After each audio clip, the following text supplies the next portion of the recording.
Katie Deason.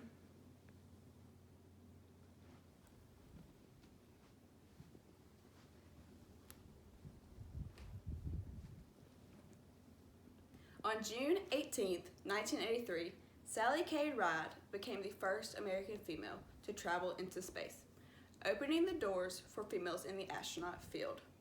The first American woman to ever be launched into space was Sally K. Ride. Sally became a symbol to all young and old women that if you set your sights on something, then you can achieve it. I learned from the article Sally Ride, First American Woman in Space by Kim Ann Zimmerman, that Sally was born on May 26, 1951 in Encino, California. Sally attended college at Stanford University, where she got a Bachelor of Science degree in physics and a Bachelor of Arts degree in English. Zimmerman also states that after completing her studies, Sally applied to the National Aeronautics and Space Administration, NASA. Beating thousands of applicants, she was selected as one of NASA's 6 female astronauts. According to Who Was Sally Ride by NASA.gov, NASA began looking for female astronauts in 1977. At the time, Sally was still in college, but saw an ad in her school newspaper. Deciding to take a leap, Sally applied and got the job. Patrick Wolf's article, The First American Female Astronaut in Space, states that on June 18, 1983, 5 astronauts began boarding the aircraft Challenger, roughly around 7:30 in the morning. Among them was the first American woman that would ever enter space. Wolf states that the crew traveled a total distance of almost 2.2 million miles before returning to Earth on June 29th. The task of the mission was to launch communication satellites for Canada and Indonesia.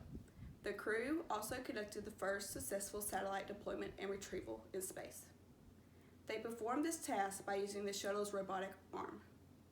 NASA.gov states that this was Sally's main job aboard the shuttle. After seeing how successful the mission was, Sally would go on to fly one more mission for NASA in 1984. This mission lasted 9 days. Sally's main job on this flight was to use the robotic arm to remove ice from the shuttle's exterior and to readjust a radar antenna. This was the first mission to carry 2 female astronauts. After the return of her second mission, Wolf states that Sally went on to pursue a career in academics. She spent 2 years at Stanford University Center for International Security and Arms Control before becoming a professor of physics at the University of California. She later served on the committees to investigate the Challenger and Columbia disasters. She then participated in the Augustine Committee that helped define NASA's spaceflight goals.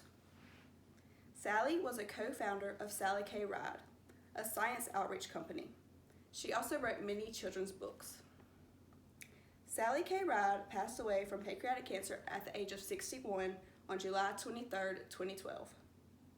Shortly after her death, she was awarded by President Barack Obama the Presidential Medal of Freedom. According to Major Milestone 50 Years of Women in Space by Miriam Kramer, 57 out of the 534 people that have flown to space are women. Kramer says that more than 40 women have flown to orbit as NASA astronauts. Sally helped to open the doors for women all over the world, giving these girls the vision of one day being a member of the NASA team. In the end, Sally K. Ride spent 343 hours in space. She became a symbol to all women, wanting to achieve something they thought was never possible. She became a symbol of hope. Thank you for listening to my speech. Great.